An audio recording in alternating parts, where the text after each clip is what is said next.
reports. I will. I'm sure that's going to come up. So Yeah, I'll let you know. that's great. Thank you. You're welcome. Herbie was the one that introduced me drive up there by yourself. to Ed. What kind of guys are Right. Right. I need to check in with Herbie too. Been in touch with All right, him. are we set, Zach, with the live stream? Yeah, you just. Yes, it's good to go. Okay, so being a little after 1 o'clock, I'll go ahead and call the meeting to order and welcome everybody to our Waynesboro Advocacy Committee meeting for December 6th. The update that I can provide, I see on our agenda, the first thing is an update on activities. The update that I can provide is that on behalf of the committee, I shared at the board meeting our review and recommendation of the Carter proposal and encouraged the board to support that going to the foundation for funding. And we know that Joe has the authority to spend those funds, but we just thought it'd be worthwhile to recommend that formally from the board. And so I think that was well received. Beyond that, I think some of the other updates that I can provide will come up in the regular agenda. But Joe, did you have anything you wanted to add? Just not necessarily overall in activities, just the 4 bullet points myself, Jonathan, and others can provide. Right. Okay, well, let's go ahead and get the detailed design update then. Okay. Jonathan and I met a couple of weeks or so ago, maybe 3 weeks, with the Department of Engineering and Building. I will say it's basically has been reiterated that they're there to help us succeed. They are going to ensure that we're playing by the book. It's been made clear that they're going to be pointing out, any discrepancy that comes up in building and architectural design and so forth, but they do that to help us succeed. So it was a really good interaction. Very much enjoyed it and learned a lot. So I'll start with the floodplain analysis. It's not quite complete to my knowledge. The subcontractor, which is Timmons, looking at floodplain analysis, didn't have all of the FEMA updates at the time of the meeting. However, what we have subsequently learned is that the map given to us, which shows the northeast corner of the lot being up out of the 100-year floodplain, is still current, even with the work done on the dam and the bridges on the South River. Mm-hmm. So this is no surprise to me. I'd said all along, we're going to have to level out the lot to be even with that high point because the building has to sit on a level surface anyway, and we're not going to dig down into the water column. So there really is no change there. The good news is that their analysis does show that if we put a building in that spot with the northwest corner of the building at that high point on the lot as it exists now, that the building and the landscaping will not impede or divert the flow of the river. In other words, us putting a building there doesn't mean our neighbors then get flooded out. So that's very much a positive. There doesn't have to be any modifications done to that. Jonathan, you have anything more you want to add to that? On the floodplain analysis? Yeah. The kind of consensus on whether it was a green build or a previously built on site. That's kind of some news we got. We're working through today. Jacqueline with Guave Homes has presented DGS with the language in Executive Order 45. And it really, our space has been built on before. It is not a 100% green space. Over 20% of the location, it has a parking. I mean, there's parking on it already. So essentially, it's not from scratch. So there's rules and stipulations that apply to a 100% green build, which is grass and trees and a new construction there. And there's rules that apply to the space as it is now, having had some construction on it, having had a facility there, having even going back to the mill, is certainly not a green build space. So more to come on that. So that's promising there.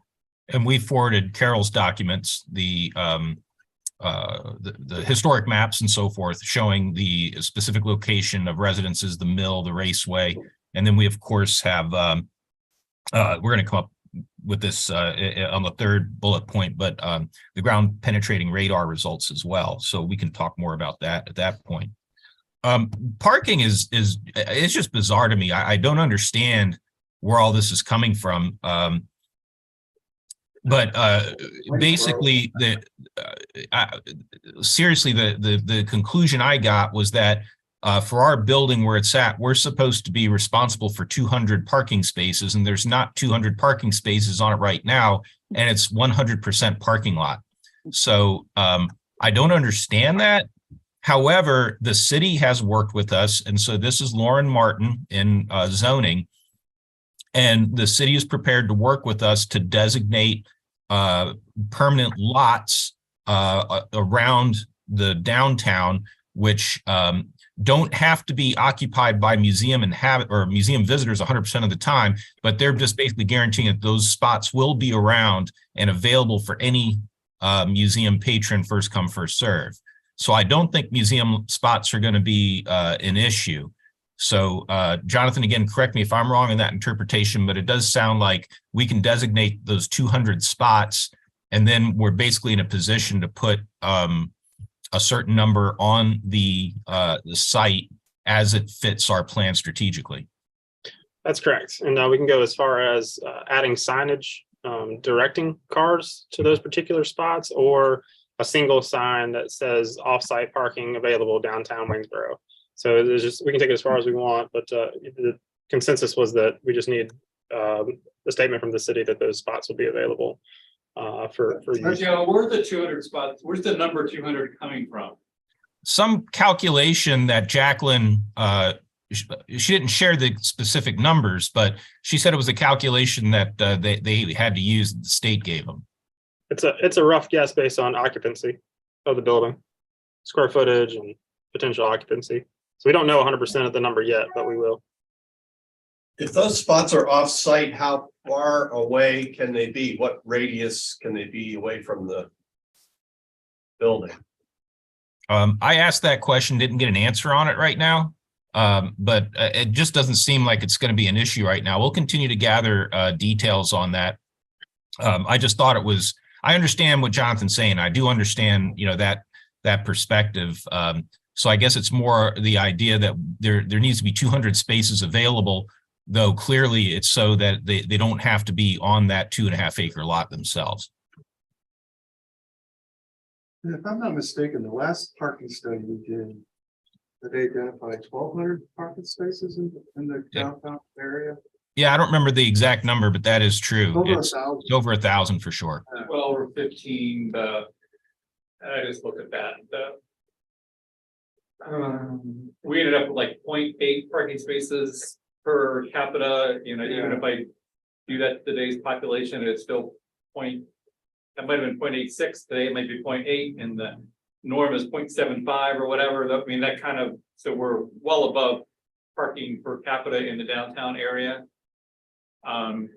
In that study and in other studies, it shows that people are willing to walk 1/4 mile, which is 5 minutes, which takes you all the way to Church Street from the museum. So there's probably 1,200 parking spaces within 1/4 mile of the museum. So I just agree with Joe. I mean, in our downtown area, we have no parking requirements because it is all shared parking. So not an issue, and Laura's the right person to help you figure that out. And so, yeah, I wouldn't worry about it at all. But. Perfect. Okay. And then on calculations of square footage, Jonathan, I can stumble through that, but if you just want to cover what Werner Johnson has to adjust in terms of the building design.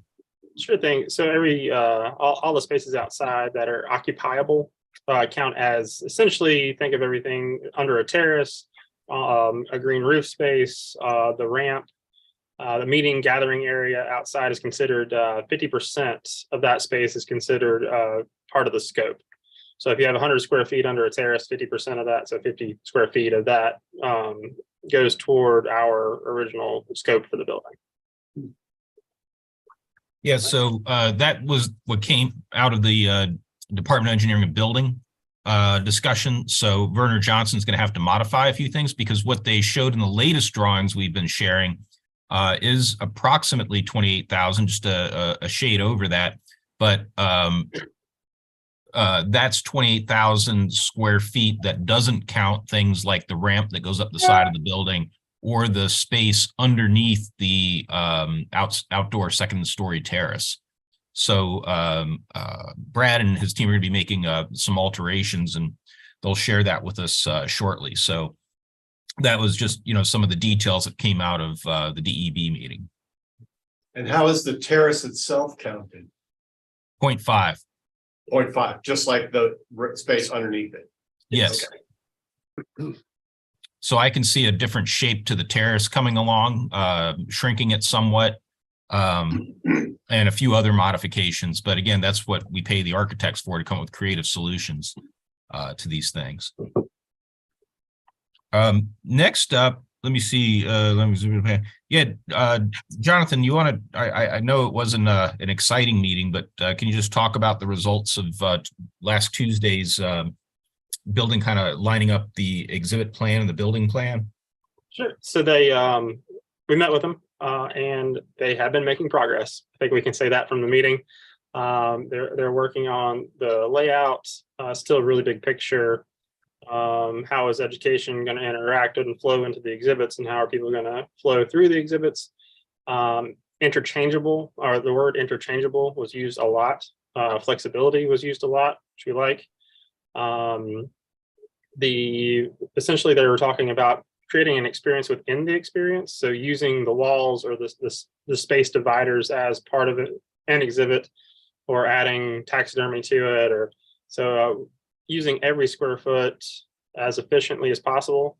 Some things they brought up for us to kind of noodle on would be how we see donors being recognized. It's something, if there's something we like out there in the world of worlds, maybe point that out to them and steer them in that direction.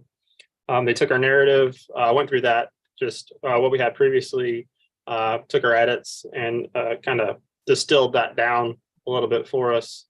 They talked about I guess everybody's familiar with the sketches with the space having the second story open. And we kind of emphasized and re-emphasized the importance of, if we're going to have that space, it has to be important in some way. It has to function. Otherwise, we're heating and cooling air on 2 floors. It's a little bit more expensive. We're losing efficiencies there. So if that does happen, we need to make it something worthwhile. They spoke to us about, they're going to give us a final design, of course, just with the overview, to be thinking about keeping any water systems, tanks, fish tanks, restrooms, even kind of trying to fit the lab space, drainage, and thinking about having that kind of compartmentalized to add to the efficiencies on getting the water out of the building, or if an item needs water, trying to keep that all housed roughly in the same area. Talked about education classrooms. I thought was really neat. And adding that kind of still a classroom, still a space, but having the exhibit experience kind of fall into that or flow into that. And they had some pictures of how they could arrange the ceilings and the ceiling tiles and make it interactive in a way that it still can function as a classroom, but has that exhibits feel. So I thought that was a strong win there for us. And just pointing back to the bigger picture, we're working with the document they gave us, and it's still a percentage game right now. It's how much percentage do you want to be, a biologic. So it's really high level right now, but progress. And this was with Riggs and Ward. In the agenda, it says Blave Holmes and Werner Johnson, but that was. Oh, everybody. Everybody was on this call. They had the technical guys, the exhibit designers, they had the media individuals. It was a packed house for the meeting. And only one, I think it was Mark, spoke from it was a Riggs Ward individual, and even he was saying, well, this is a surprise to Glave Homes. This is what we're thinking. So it's very much at the beginning. But yeah, you're right. It was a packed house. It was Okay. one of the largest Zoom calls I've ever been on. Okay, one thing I want to point out here, I think it's just illustrative. As Jonathan said, he pushed back on the idea. Okay, you might remember from the second floor plan, you got your classrooms, and to the left on the diagram of the classrooms, you have this area, sort of like a balcony where you can go look down into the first floor. On a large scale, I understand that, right? That's going to be it's sort of like our bridge over here on Starling Avenue facility. You can walk across the bridge and you get a different kind of bird's eye view on the exhibits, and that's great. What Jonathan's referring to here is the idea, basically in general, that while no organization can be everything for everybody, the fact that we're scaled down as a branch campus, we really can't be everything for everybody. So in other words, there's got to be a real strong justification for leaving a gap in the floor like that for aesthetic purposes. Is aesthetic purposes enough for the added cost, as well as the reduction in space in which we can put exhibits? You can hang something from the ceiling, or you can have a 2-story exhibit where you're exploring different facets of it, like we had talked about with the scree slope. So we're waiting to see what that justification is. And I really need this committee to continue to commit to that attitude, which would go to things like size and scope of the laboratory, the number of classrooms. Do we have 3 because simply we have 3 here, right? When I talked with Christy, she said you should have no problem getting by with 2. And that would increase a chunk of floor space for the public exhibit. And I just think back to this building here, where it's, like I said before, it's kind of like the Smithsonian shrunk down. You've got your full collections and research area, you got your full admin wing, you got your 3 classrooms, you have a big set of exhibit workshops and so forth. And the next thing you know, we have just a small bit of square footage, comparatively speaking. At the time, it was something like 16 out of 90,000 square feet were publicly available. We've increased that since. But all that said, I just want to keep that in mind. The mission of this from the beginning was to address the AAM reaccreditation issues pointed out that were isolated from people. So by putting a branch where people are helps to alleviate that issue, and also to diversify our revenue streams, to go to a different audience and raise different revenues, memberships, philanthropy, and so forth.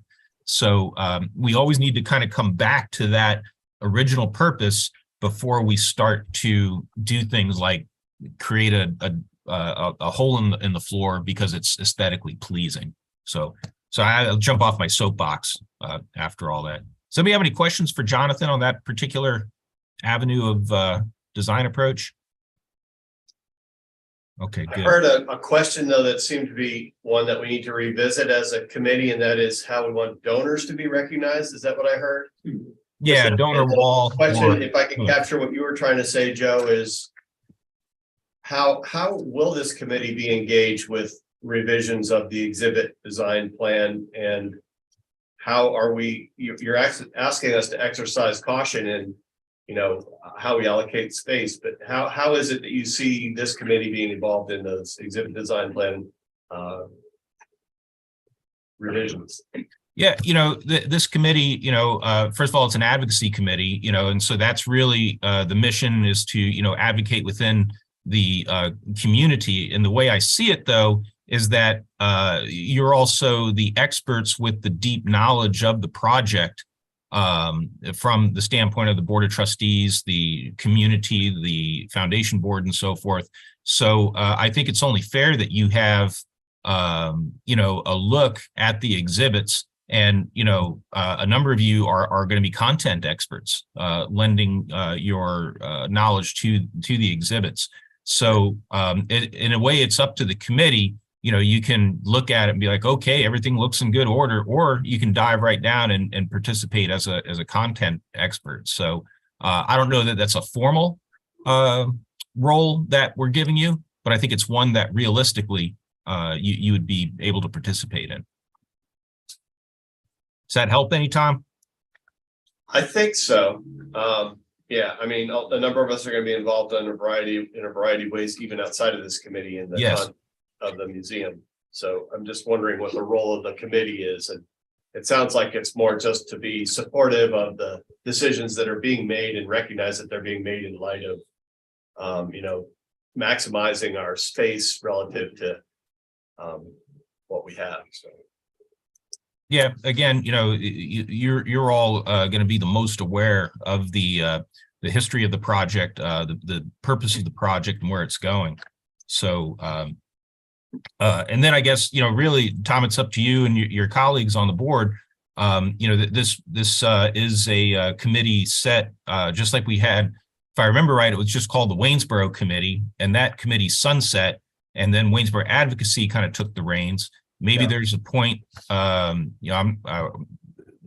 could begin to spitball them when that might happen, but at some point it might sunset, and then there's yet another iteration of the committee that has a slightly modified mission, maybe providing a supporting role for the foundation fundraising committee that we put together. I don't know. It's something that will come down the line, allow for us to decide then. Yeah, and it's somewhere in our agenda, we should come to the question of advocacy and what are our roles in advocating in the next General Assembly here, because I think that's coming quickly upon us. Actually, that was going to be my question. Is that what you're going to ask, Kay? Yeah, it seems to me that remains one of our key roles, is to make sure that funding comes through. And so I had a question about that. I can't remember if it was on the agenda, but what the plan is for further General Assembly involvement. Well, I think in our design update here, the last bullet item is the next steps, which is the cost estimate. And that's really what we need before we go to the General Assembly and say we want to be in the capital pool and this is how much money we're going to need. But that's coming up quickly. As you know, they're going to open the session January 11th, and it's a short session this year. So it's going to be over by mid-February. So we need to really have our talking points ready soon. I agree with you. And the good thing is that the cost estimate is scheduled to be completed around the time that the General Assembly session starts. So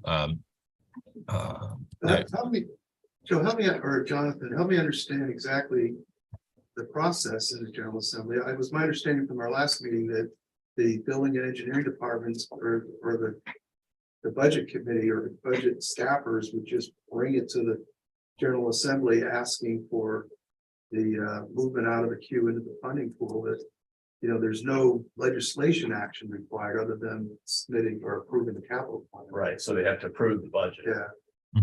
So this is the short session that we're working in here. So it'll be an amendment to the original budget bill that went in a year ago. The analyst, I spoke with her this morning, and she says she's not on vacation yet. She's still working really hard to get the budget in. We'll know a lot on the 15th of December. Actually, she'll send me the link as soon as it's posted, and that'll really enlighten what work needs to be done, if any, at that point to make sure we move from the pre-planning pool into or detailed design pool into the capital pool. And that's going to take the form of a capital request list or a list of projects that are going to go in, submitted by the budget staffers, saying this is what we're going to ask for total funding by these particular projects, right? So we'll be one of many or several other capital projects on a list, right? In a much larger document, which I think that what happens on December 15th is the governor is submitting his budget amendments. Right. So it'll be a huge document, I'm assuming, and it'll somewhere in that document, there'll be maybe some language about the capital pool and the funding of projects. So the first thing that could happen is we don't end up in that, right? So that could be one eventuality. And then the second thing that might happen is they may submit $50 million worth of capital for only $30 million worth of funding. So they may have to decide on some level of cutting back, right? That'd be the two reasons why this may not survive this round. Is that correct? I think so it's a bit tricky because the capital request has already been put in. We never have to go in and put in another capital request. We only update the original one, which was put in and approved. And so we were in the pipeline. The thing would be to delay it or to fund a partial. So which, even if we get the full funding, there's layers to when those dollars get released. And that's controlled by Department of General Services. And they communicate with the budget analyst as we present the schematic phase, preliminary phase, working drawings. We could get, X amount of dollars. We get 20% here, another 20%, and then so it goes in waves. You'll see the large dollar figure out there, but it gets allocated in just like the detailed design. You only get a portion up front before you have to prove your work before you get the rest. Right, that's right. So explain to me, Jonathan, about the timing of the update. Because I just heard you say that the update will be ready for when the General Assembly session opens, but doesn't it actually need to be ready for that December 15th document? Yes. So the update went in October. So we submitted the full, the additional $10 million roughly in October, just editing that original request. So we're hoping that the architects are going to agree with us, or they're targeting that number. They're also targeting that number. Okay, all right. Yeah. Just so we're all on the same page. Yeah, no, let's just be realistic here. So just the way it went, because it looks great on the flow chart that you start at point A and you end up at point B, but it's a circuitous route to get there because we're talking about, such a complex situation, funding state projects, not just ours, but all of them intertwined. So Jonathan was given the opportunity to, if you recall, we were originally approved for $18.6 million, and that was the number we were using in 2021 or so. So back in the fall, early fall, I guess, he was given opportunity to update that number, and I forget what it is, Jonathan, but it was somewhere right close to 30 million even, which took into account things like cost escalation, as well as the modern issues we're facing with supply chain and inflation. So that's how 30 million came around. So the architects know that. And again, these are people who've been around the block with government projects. So unless they want to, delay getting paid by 10 years and, say the only way we can be successful is the $40 million project, they're going to shoot for something close to 30, probably high 20s. Okay, that helps. Thank you. So Yeah. the 30 is what we need to be talking about. Mhm. Yes, Right. exactly. So we should start using, the idea that this is a $30 million project with still $1 million coming from the city. And I've been, we haven't done anything formally yet, but, we're looking at 2 to 3 from the foundation. I know we got approved for 2, but, it's a different world now than in 2019. So we might want to go ahead and think about asking the foundation for permission to up that goal by 25 or 50% or something like that. We need to wait till. I have a quick question about this, and partly it stems from my ignorance of the budget process, which I've been watching for years and I'm still mystified by. If, for example, the budget comes out and the additional funds that we have requested are not in it. And Faye, this gets to your question, I think, and Tom, yours as well. We will know by that time, right? We will know going in. So is there a budget reconciliation process where legislators can advocate for additional funds, or how does that work? Well, let me start by saying that we can just forget about the 18.6 million. They're not going to look at it as though, well, it was originally 18.6, but they're asking for 30. Let's bring it back to 18.6. That's a gone number now, and that's why there's multiple cost estimates along the way.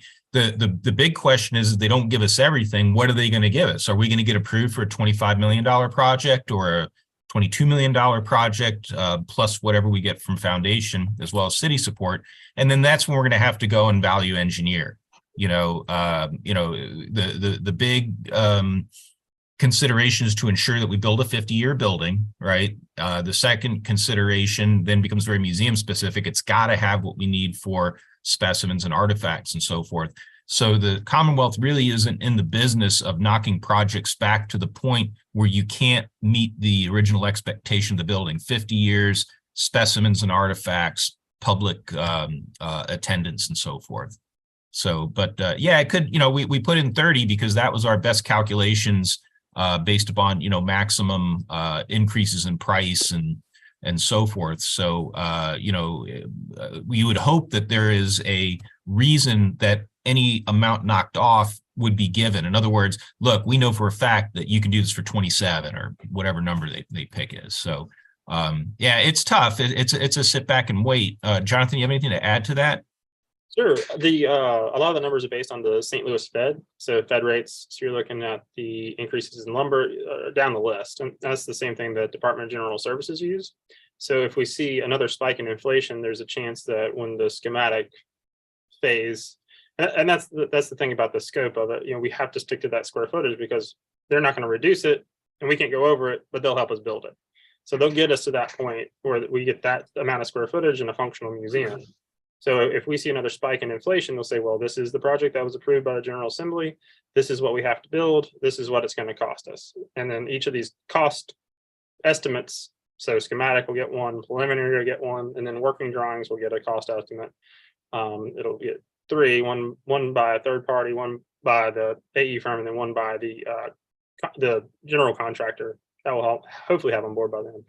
And so are what we're saying is this 45%, whatever increase from the regular number, regardless of the fact that number has gone away, that 18 million, I can't believe somebody hasn't got it in their filing cabinet somewhere. We'll reference it back. But the reality is if we're asking for 45% more, everybody else is asking for 45% more. So the capital pool is going to go up 45% more, and good luck with that. Right. So I haven't watched this process happen before. So are we overly concerned that that's the case, that there's all this massive inflation on everybody's project and everybody's excited about their project?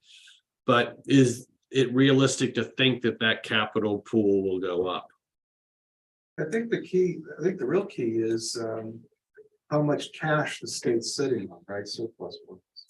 I think that really, from my experience, that's usually what dictates how these things end up. And right now, as far as I know, the state's in pretty good shape, cash flows. Tax revenues are up. The governor's even talking about tax rebates and so forth. But I think that's the real gauge. The real gauge. If the budget starts to get tight because cash is tight, then everything's kind of in flux at that point. And of course, the other aspect of that question is that, yes, the capital pool will undoubtedly go up. There's just no way it's going to go down. But I think it's going to be two directions. One, while the cost goes up, they'll keep it down by maybe delaying some projects. And that goes back to the question of advocacy and what we're going to do in, say, January. But I know I didn't specifically call it out on this thing, but in my notes, it's on part 5 of the agenda.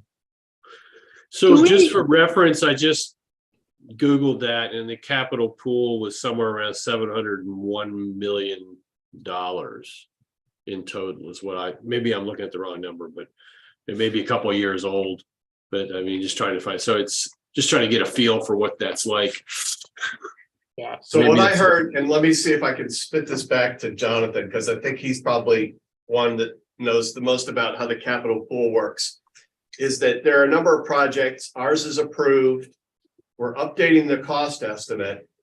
What may happen, rather than we're going to be told you can't spend 30 million, you can only spend 20 million. What may happen is that simply in our queue, we're only going to be able to go so far. And at some point, they're going to say these projects will have to be delayed to a subsequent cycle. Right. And I don't know where we are in that queue, if we fall before or after the cut line, if you want. Does that make sense, Jonathan? That's correct. So they may let us go through working drawings, spend $5 million, and then when we get to construction, we just have to get in line. And I was watching the House, the Finance, the Capital Projects Appropriations Committee, and then the staff there talk about it. They're really keen on not letting other projects get in line in front of previously approved projects. Okay, good. All right. That kind of answers my question. I was wondering about the competition. Back when we first got the design work approval, it seemed like there were maybe 13 projects in the queue. And I'm assuming those 13 are still in there. So what you're saying is that it's unlikely that additional projects will come into the queue and bump us or bump those that are already approved. Is that correct? That's the culture. That's the culture. Okay, great. That's good to understand. That's helpful. That is. That's real helpful. Well, we've gone a little bit towards advocacy and maybe a little off our agenda. So I don't know if anybody has any last things they want to say about that, but I do want to get us back on our agenda and talk about the archaeological survey. But that was very helpful for me because when I now talk to my legislator, I understand a little bit more about the language I need to use. Okay, good. And if we could, let me just finish by saying, if we could have a sheet of something like that, that explains to each of our board members, if they visit their legislator, these are the talking points. Yeah. That would be really helpful. And I don't know who can be tasked with that, but. Jonathan and I put that together. Okay, that'd be great. We'll get that out this week. That'd be great. All right. So let's move to the archaeological survey then. I was actually able to participate. I was able to go out and meet Bob while he was doing the survey and understand a little bit about what he was doing and then see some of the results. So I don't know who wants to give us an update on that. Well, just so Faye, Maggie, and Mark know what's going on.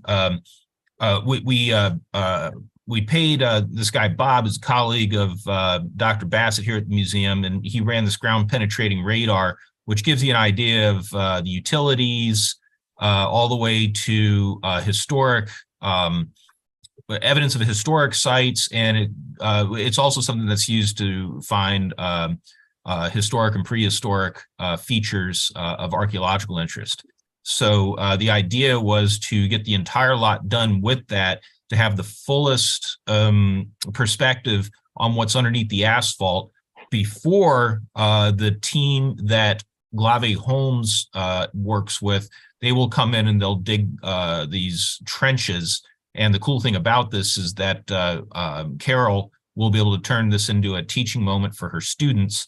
So beyond just doing this to satisfy concerns about, us disturbing anything that's historic in place, it also becomes a teaching opportunity. So that's what we did. And so it does seem like, and I'm no expert in reading these kinds of things, and Carol, I'd love your help on, what you saw in it, but, we can see the old trail race that fed the mill, and then some other features representative of historic, when I say historic, I mean previously existing buildings on the site and so forth. So Carol, did you want to add anything to all that? Yeah, sure. Thanks, Joe. Just real briefly, the findings are consistent with what the historic maps were showing us, with one exception, and that is we thought that the mill was actually sitting on the lot where the museum will be built, and it appears that it was farther to the west, where Arch Avenue is now. But we're sitting on top of it right now. Yeah, the tail race is, oh, that's right. Yes, you are. So the tail race is very, very visible. What I really appreciate about the study that was done is that when you look at the report, the technology that Bob was using, his instrument was really a high-end instrument. So he was taking slices, quote unquote, slices of depth going down, and was able to go way deep. And so not only were you able to see the tail race, but you could also see what was underneath the tail race. And so, that there's still intact, really good intact deposits there. But the one thing that was, and in addition to finding all of the utilities, which I'm sure the city of Waynesboro would be very happy with, there is an anomaly in the northwest or the north central section of the lot.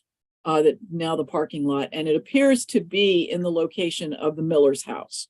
And so when Dovetail Consulting comes in this week, tomorrow and Thursday, they're going to put trenches in to avoid the utilities. We already know about the tail race, so they don't have to do that. And I think they're going to focus their work in the areas where nothing is showing up, where they can get a good view of the stratigraphy and see what's still in place, and then investigate that Miller's house. Yeah, it's pretty cool. So we're getting a pretty good sense of what's happened on this lot, and Hayden's excited about it. I know obviously Carol is as well, that we can use this, and we can even use the images as sort of a historic, prehistoric look at the history of this site. So which I personally, Carol, I mean, I just want to keep it open.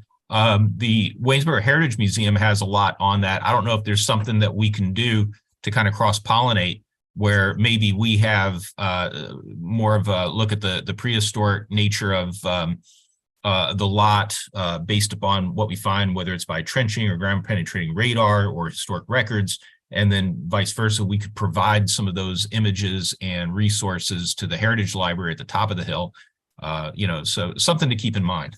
Well, it ties in directly with their collections. They have a very, very well-provenienced large collection from the floodplain there. So it definitely fits in. But also, this is industrial history, and Waynesboro is very interested in industrial history, obviously. And it's one of the towns in Western Virginia. Covington is another one that I think of in this way, that actually has a really compelling story to tell when it comes to this kind of history. So this is just an earlier industrial enterprise.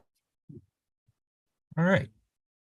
And the trenching is happening tomorrow and Thursday, I believe. Mm-hmm. So I'll be out there Thursday morning just to see a little bit about what's going on.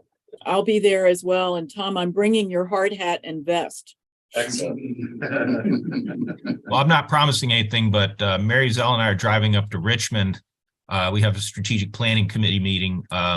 So the timing might not be so good, but maybe, I don't know. We'll see if we have the opportunity to travel west and maybe catch the tail end of the day's work or something. So I'll try to take a couple pictures like I did with the GPR. Perfect. Perfect. All right. Tom, will that be an all day project tomorrow? Yeah, they're going to be there, Faye, tomorrow Okay. and Thursday. But if you Right. go on site, you have to have a hard hat on and you have to have a vest on. Reflective vest, yeah. Yeah, OSHA requirements. Mhm. Our Mary- next bullet, yep. Hey, I was just gonna say, Mary Zell, you didn't get training on our drone yet, did you? I did not. Okay. We have a drone, but there's a limited number of pilots. So Sounds like you don't have any. oh, we got Oh, one. Ben is. You got one. Yeah, we got Yeah. Ben. We're good there, but yeah. All right, I have our next steps as a cost estimate. We've talked about that a little bit. I don't know if there's anything else, or do we move to the lecture series at this point? Yeah. So with regard to the lecture series, we've been hosting these at the Wayne Theater. As you know, I think we're in our maybe 6th year or something like that of doing this.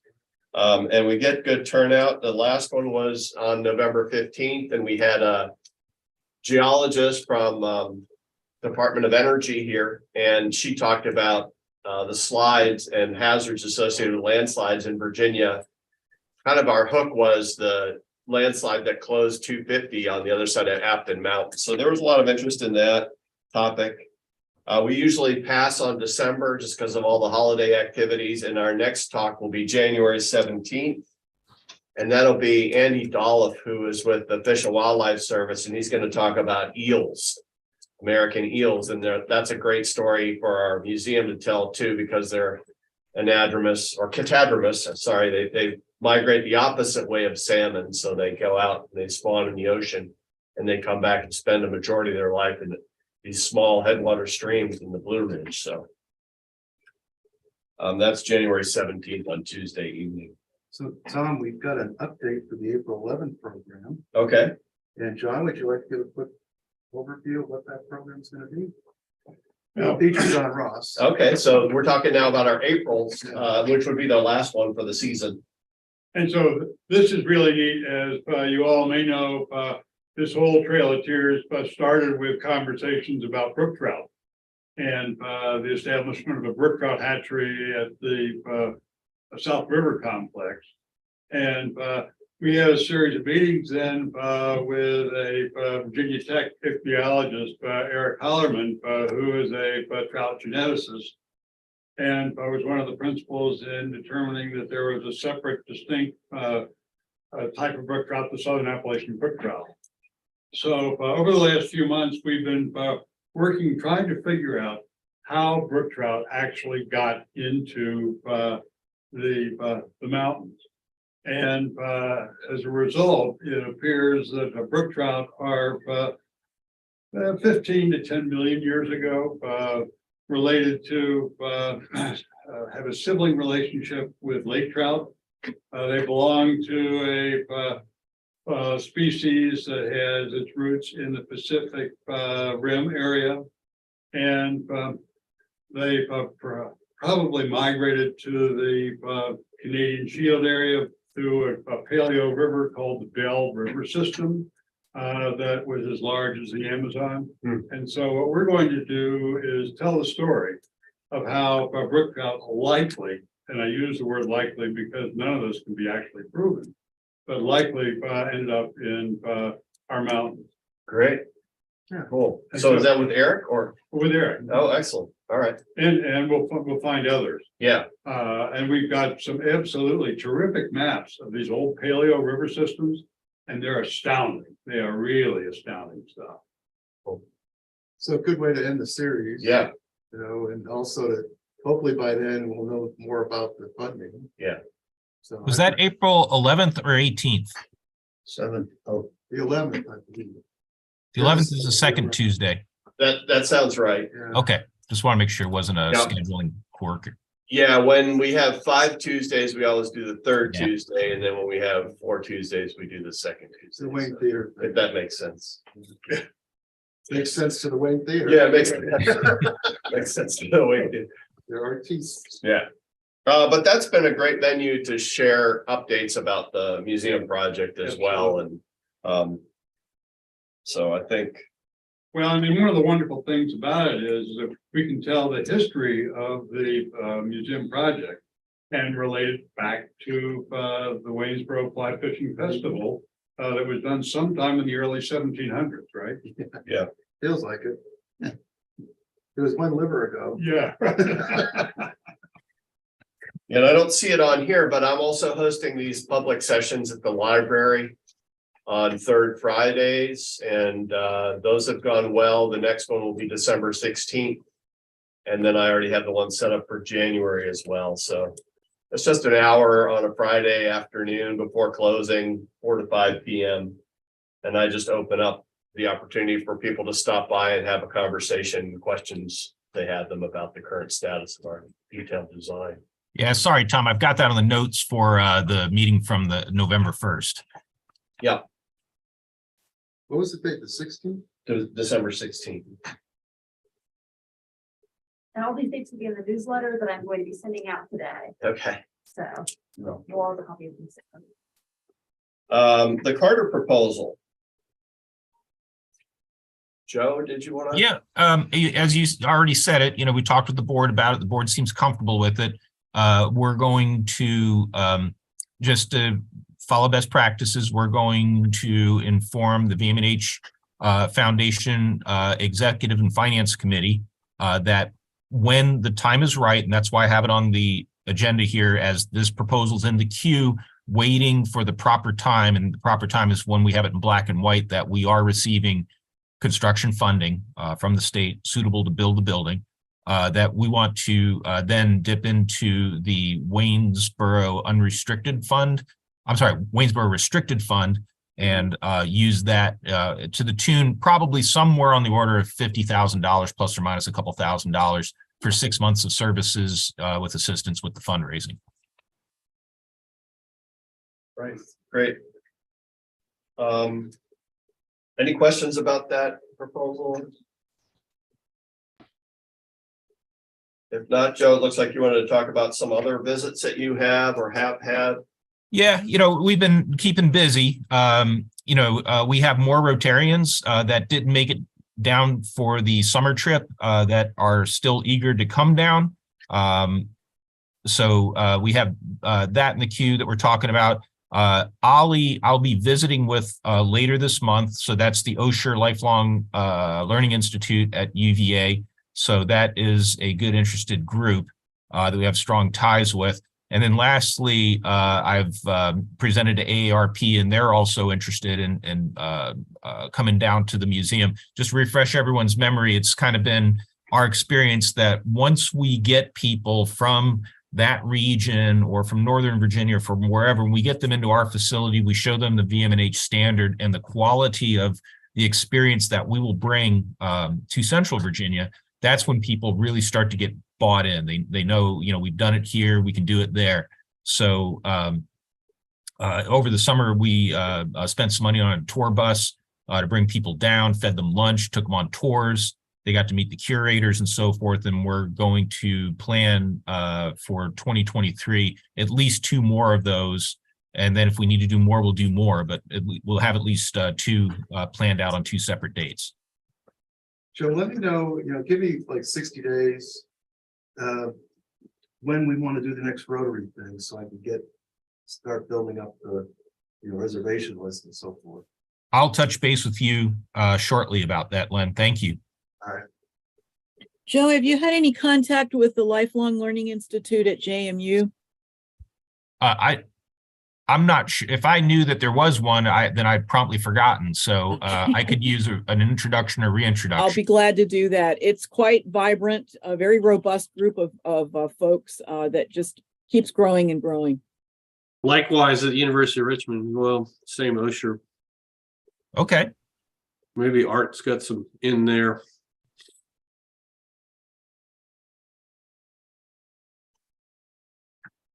Okay. Thank you. Similarly, while we haven't talked to Trip yet, I just set up a periodic lecture series at the Colonnades, which is a retirement community on the west end of Charlottesville. Dee Dee Pancake is a former foundation co-president, and so she's a resident there. So she helped make the connection. So whatever it was, a month ago or less, I was supposed to bring Hayden up there to talk about the Cultural Heritage Monitoring Lab work. Unfortunately, that exact day, he called me at 5 o'clock in the morning and said he had the flu. So I had to go up there and show what a monument man I am. And while it went well, this was a really interested group of people. And so the management there has asked if we could send different curators up on different topics periodically. So regardless, Waynesboro or not, I just think this is a good connection for us to capture a new audience. So, but I do think it's going to have direct bearing on our fundraising capacity, particularly on the east side of Afton Mountain. So, and if I'm not mistaken, the Colonnades has a pretty good connection with UVA. A lot of the people that are there are emeritus, faculty, and there's a lot of speakers that come from UVA over to the Colonnades, and the Colonnades takes trips to UVA and back and forth. So that's a good connection. okay. Otherwise, I'm good on that section, Tom. Okay, I guess we're down to open discussion. If there's anything anybody wanted to bring forth. Yeah, I've got something, and then John does too as well. Okay, go ahead, Lynn. So I got a call from Bob Stewart this morning. For those of you that don't know, Bob Stewart is the local reporter for the local newspaper, and he was calling around fishing for stories. It's a slow news day. They wanted to know what was new with the museum. So I told him we were having this meeting, and before I call him back, what do you guys want? Now, one thing I did tell him was that we're kind of downplaying the money side of this because of the new election that just happened with the conservative people that came on board. We want to kind of keep that low key. So I was kind of framing up more the educational component, the STEM introduction, maybe the tie-in with our mentorship project. But I wanted to ask this group if there was any particular message that we want to send to the community, as a year-end kind of update on the museum that we want to tell them. Anything come to mind? I mean, I've been telling, I told him about your lecture series or your, visitors. So I'm going to tell him the date. That's 4 to 5, right? Right. Yeah. He was aware of that. what I've asked him to do is to focus more on, you know, kind of this whole connection with the STEM education, you know, tying in with our CCR plan for that mentorship project to kind of show the community how this stuff can relate. And everybody gets caught up in the sizzle of the building and all that kind of stuff, which is great stuff. And we're not ready to show them, you know, published designs, which he'll be ready to publish when you're ready to publish them. But I think maybe just an update on things are moving along, the architects work through this, and some of the ideas that are coming out of that maybe. You know, one of the things that might be really interesting, if it's appropriate, would be to talk a little bit about the results of the ground penetrating range. Well, I was just thinking that too, you know. And that's cool stuff. Mention the fact that there was, you know, this survey done, that there's gonna be some digs actually, that they're land, you know, you know, that's. The old mill. That might even get some pictures tomorrow or Thursday. Yeah, that would be great. Some trenching. That's a great idea. Yeah. All right, I'll give him a heads up on that. It's tomorrow and Thursday, right? Wednesday. Yeah, and I don't know exactly what time. I know Thursday morning, both Carol and I will be there, so. And what time do you, Thursday or Wednesday? You don't know, Lisa. You just- Don't know when they're gonna be on site now. Do you think that would be appropriate, Joe, to do? Absolutely do. And the reason I like the idea is that it shows real tangible work. I mean, you know, we already had someone out there mapping out the utilities. I mean, it's not glamorous, but you know, it shows that we're actually doing real work. It's not just conceptual pen to paper or computer simulation or something like that. So I think that could be very important. And so you've got copies of the documents that Carol dug up, right? As far as the old surveys, the building, you know, the maps and so forth. What I'll do is point them to you, Joe, and then he'll may want to get a copy. They might publish that, you know, 18th or 19th century, whatever you guys have. I don't know, but Carol has found pictures and maps. I'll mention Carol. I mean, Carol, if you're willing to take a phone call from them, I'll also suggest both you guys. You know. It might be best if he goes to Carol directly. One, I'm on the road, so there's a practicality side, but Carol is the expert and is providing me with documents, you know. So Carol, it's up to you if you feel you want to do that. So the only thing I would mention here is I'm a little shy about publicizing this, primarily because the Department of Historic Resources is not fully involved. I still feel very uncomfortable about that, to be honest with you. I don't know if you ever really had any discussions with Roger Kirchen or those folks in the review office, but if this is in the media, they will find it and they will want to know why they haven't been involved in the discussions.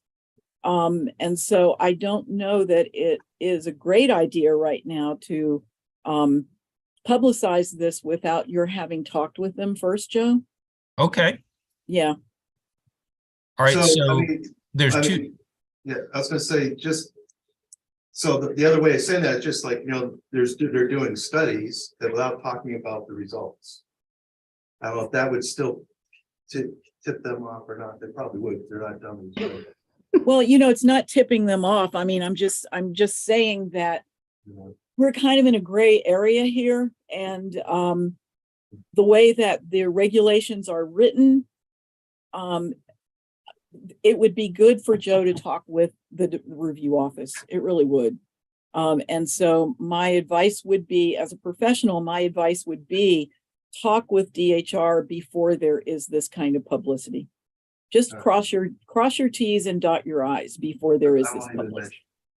Okay, I'll try to reach out expeditiously.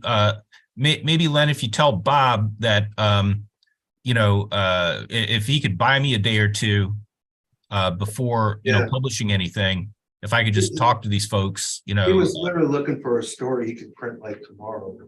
Oh, Today's so slow. Other than the body they fished out of the river.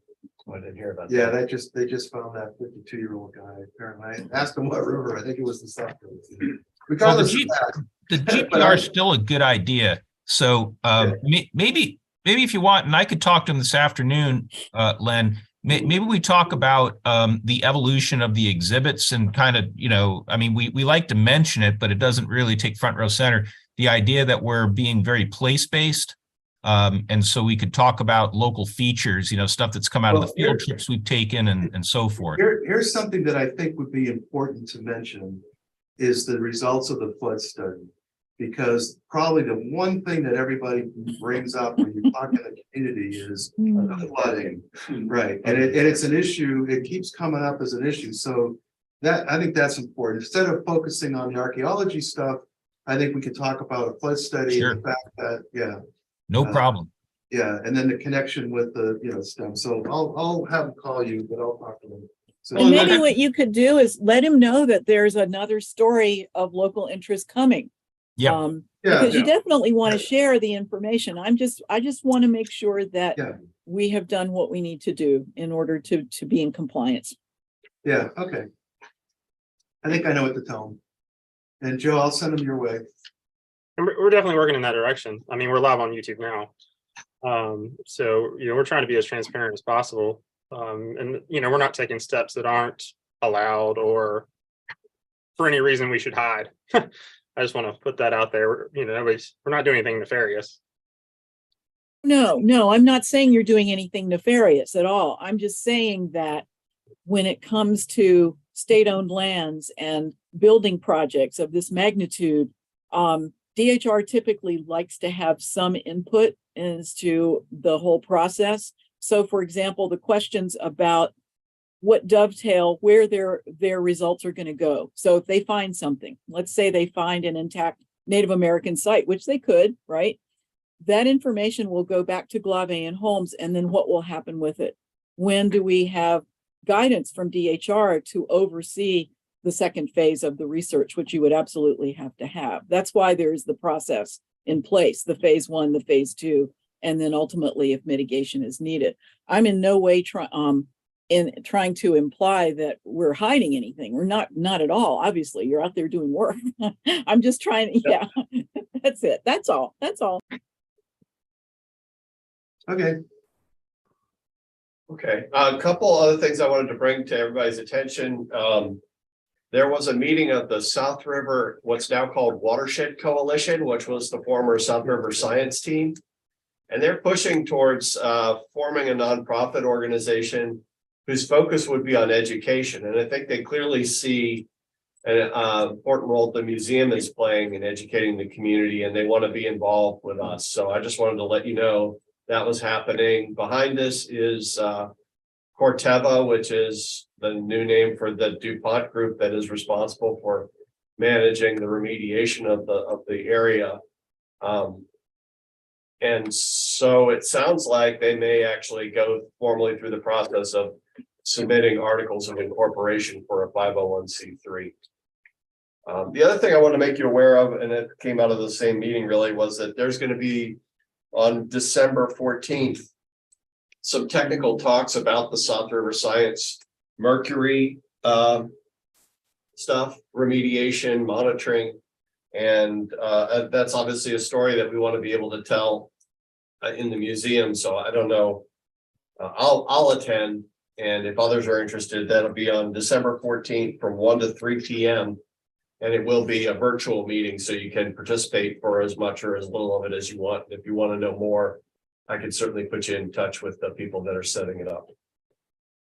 Yeah, John wanted up there. Go ahead, John. Well, last year I did a book on the French Broad watershed that was published by the University of Tennessee, and it's going into a second printing. I am in the process of working with the museum and UVA Press in doing a book on the Virginia's Great Valleys and Ridges. And it's a natural and cultural history. And the goal is to have a book that is very similar to the French Broad book that will be published in late 2024 as the museum is developed. And so it's interfacing with the development of the museum. It's a little challenging. I'm on a horrible deadline. I need to have the first draft done by the 1st of July. And Carol, you will appreciate this. I have to summarize the entire Native American heritage of the area from Harper's Ferry to Cumberland Gap in 5,000 words. And Yeah, that happens. Yep. So wish me luck. I really appreciate everybody's help in pulling this thing together. That's great, John. One of the cool things about the French Broad Book is that the idea is that, you know, people come to the area to see things. And so the purpose is to present a little bit of the why and how behind the what and the where of history. And a significant component of this are custom maps done by a cartographer who does this sort of thing, so people can actually see where things happen and go visit it. John, I've looked at your book, the French Broad Book. It's just beautiful. So well done. Thank you so much. Your colleagues in North Carolina and Tennessee helped a lot, and I will be sending you rough drafts. Fair warning. Anything else for the good of the order? Hey, we'll put together some information about advocacy. So we already talked about the sheet explaining where we're at. We are putting together a form letter for the full board that they can send to their delegate and senator. We will also be putting together the talking points specific for Waynesboro. And then on top of that, just so you know, Jonathan and I, we're gonna have to bail off in a few minutes. We are being visited today, I think we already told you, by the House Appropriations Committee staff, right? And so what really transpired that is our Early Childhood Learning Center effort, but certainly this project falls into it. So we've been waiting on that form letter and whatnot, and any of these talking points until we have this meeting with them so that we can be fully informed as to what's going on. So you'll be hearing back from us regarding that, and hopefully that starts off our advocacy. Incidentally, I'm waiting to hear back from Lisa Carter, our board chair. She is asking the lobbyists and so forth, or I guess government affairs folks who work for Dominion for their advice on when would be a good time to go and do our annual kind of General Assembly blitz. So we'll be keeping everyone posted on that. That's all I have, Tom. Okay, that sounds good. So we'll look for those talking points, a form letter for those of us that are on the board. We'll all be paying attention December 15th to see what the governor comes out with in terms of his budget amendments. And our next meeting is scheduled for January 3rd, so after the new year. So happy New Year to everybody, and we are adjourned. Okay, thanks everybody. Thanks for hanging around, John. Safe travels.